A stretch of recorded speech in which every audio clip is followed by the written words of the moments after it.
Ena stvar, po kateri prav vsi ljudje hrepenimo, se mi zdi, je ta, da bi bili svobodni. Včasih in danes so se ljudje borili za to, da bi bili politično svobodni. Borimo se za to, da bi bili svobodni v tem, kar govorimo, da bi bili svobodni v tem, kar verujemo, v tem, kar delamo. In to se mi zdi, da so dobre stvari, zunanje svoboščine, za katere se je vredno boriti. In hvala Bogu imamo pri nas marsikaj od tega. Ampak v končni fazi, če imamo vse te zunanje stvari, pa notranje svobode nimamo, a nam to kaj pomaga? No, malo gotovo.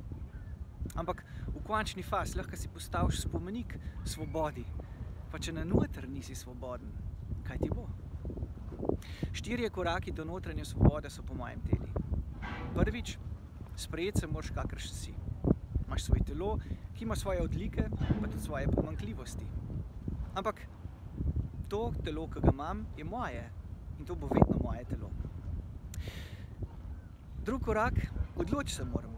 V življenju lahko hrepenim po 1000 stvareh, si jih želim, razmišljam o njih, ampak v končni fazi lahko vse fakse dokončam, ampak enkrat se bom mogel odločiti, kjer poklic bom opravljal.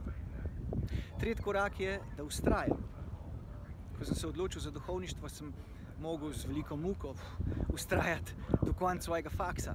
Ampak šele, ko sem prišel do konca, ko sem diplomiral, sem videl, kako sem zares šele takrat svoboden v odnosu do svojega študija. In v končni fazi, 4. korak, veseli se, ker si se odločil in vztrajal v svoji odločitvi in zdaj lahko okušaš sadove. Ta korak je dostopen samo tistim, ki so se odločili in ki so v svoji odločitvi vztrajali. Veliko veselja torej vsem v notranji svobodi.